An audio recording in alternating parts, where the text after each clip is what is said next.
Francisco. But he was also the governor of California, and he was also the senator from this great state. And he also holds the distinction of being the only senator to have voted against joining the League of Nations and against joining the United Nations. Our history of non-interventionism in this party is long and deep. It is what we should follow, and at the end of the day, we should also listen to Ronald Reagan's comment to us, which was to be that shining city on the hill. And if we do that, we'll encourage a lot more democracies through peace than we will through force. Okay, 1 minute. I think there have been many cases in our history that we have had to respond with force. And democracies have been built from that. Certainly Japan and Germany were occupied by us, and the Marshall Plan, much like we're doing in Afghanistan, building up a country so that it can stand on its own without a totalitarian government, has a place. So I do think, I still believe that we can spread democracy in many ways, but sometimes it has to be done with force. Okay, we had a question on free trade agreements, which was also one that I had, so I'll rephrase it this way. Would you support renewal of free trade agreements like NAFTA, even if it was clear that significant jobs would be lost? John? Yeah, I'm not so sure that that not renewing NAFTA would result in job losses. You know, I'm not an expert on it, but from what I've read, NAFTA is a far more a managed trade agreement than it is a free trade agreement. I have a deep commitment and a big believer in free trade. Free trade creates wealth. Isolationism does not. If isolationism worked, North Korea would be the wealthiest country in the world. But free trade works. Unfortunately, the NAFTA trade agreement limits things. It allows certain people to get special deals, and I think that it can be reworked, and I think we can have a much better framework for trade around the world. Yes, I think what we saw in NAFTA with these special deals is much like what we see in Congress and what everyone's so upset about.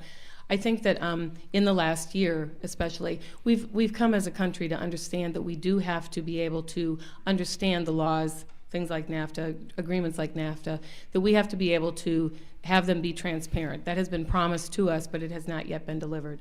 So I too believe in free trade. I also will plan to attack Nancy Pelosi on her refusal to work on CAFTA, which is the Colombian Free Trade Act, because Colombia has been a very good ally of ours. They have done great work in doing away with their drug trade, and they expected to be rewarded with trade with our country, and Nancy Pelosi has held that up basically for the unions and the jobs they think they will lose. But I too believe that free trade is a good thing, and that it will enhance us, and we will have different kinds of jobs than the jobs that we send to other countries.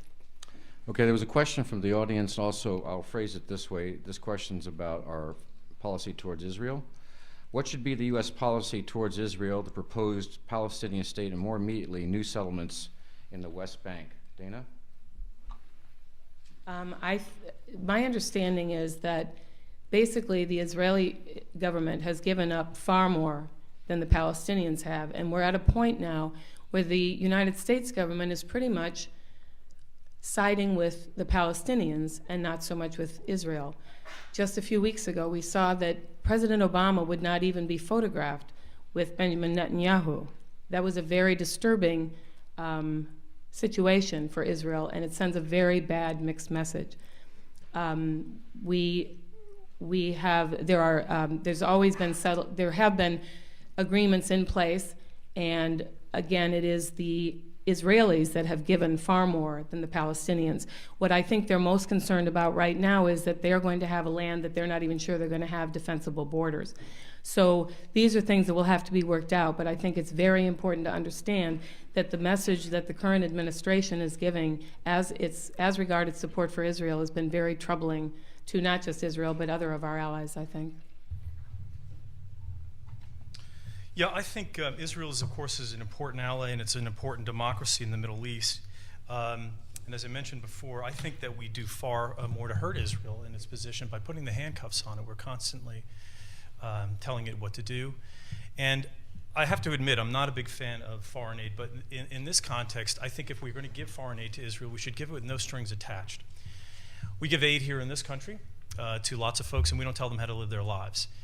Israel is filled with tough, capable, smart people. I think people who want to live in peace. I was very encouraged by Benjamin Netanyahu's interview with George Stephanopoulos over the weekend, where he talked primarily about peace, and that the fact that Israel wants peace. If we give them trade, I think this sort of paternalistic relationship where we come in and tell them where they can build settlements is not going to ultimately work. If Israel decides that they want to build settlements, that is their business. They have to live with the ramifications. I think they know where they're going with that, and it's up to them to make that decision. So I say what we should do is just, again, take the handcuffs off, let them decide how they're going to build things, and they'll live with the consequences. Yeah, my understanding is that the only aid we now give Israel, we no longer give economic aid for other things, but just for military. So, yes, I think they should be given a certain amount of freedom. But again, I think it's very important that they know, and the message is given from Washington, that we are their allies and that we will stick by them, and that we will not forego their best interests in this reaching an agreement for a two-state settlement. Thank you. The final question, this segment on foreign policy and defense, appropriately is on the two wars that are being fought presently. And there was a question from the audience, which I'll phrase this way. While the Iraq war is winding down, what is your view of the Afghanistan war, keeping in mind that Afghanistan provides 80% of the world's opium supply? John? Well, I've been on the record since I decided to run that I think we should end our involvement in Afghanistan.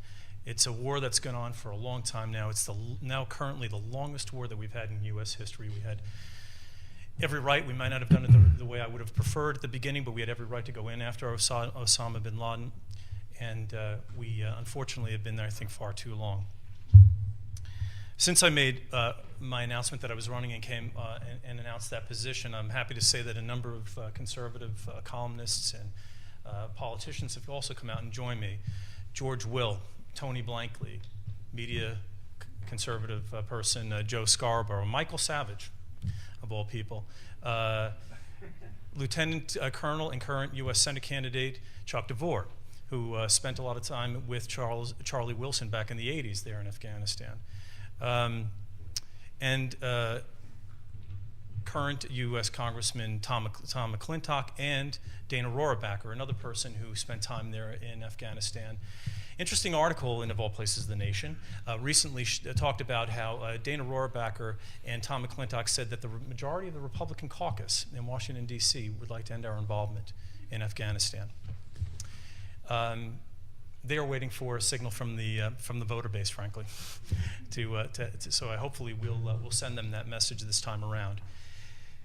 As I mentioned before, the business of our military is to do one thing, and that's to protect our lives, protect our citizens. We are not in the business of nation building, and even if we were, we have to look at a place like Afghanistan and think, is this even possible? You know, the British and the Russians tried to do exactly that in the Great Game in the 19th century. They left a mess behind. I don't think it's possible when you have a country that has a 28% literacy rate to build a police force that's supposed to read and write reports. So I think the episode itself is going to end with reconciliation sooner rather than later. Go ahead, Dan. Okay. I couldn't disagree more. I think Afghanistan is a very important ground right now that we have to maintain. Mind you, we have the border with Pakistan.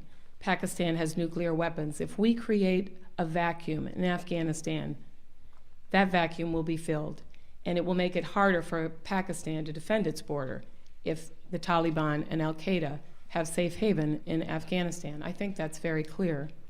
Everyone wants the troops to come home. They just don't want to have a bigger war later. I remember, John, in the WorldNet Daily article, you said that, you know, we should pull our guys out of Iraq right now and keep our fingers crossed that they won't be pulled back in. I don't think of that as a good foreign policy. We have to stay there, and General McChrystal has asked for 30,000 troops, which he was given. My opponent said it was unconscionable that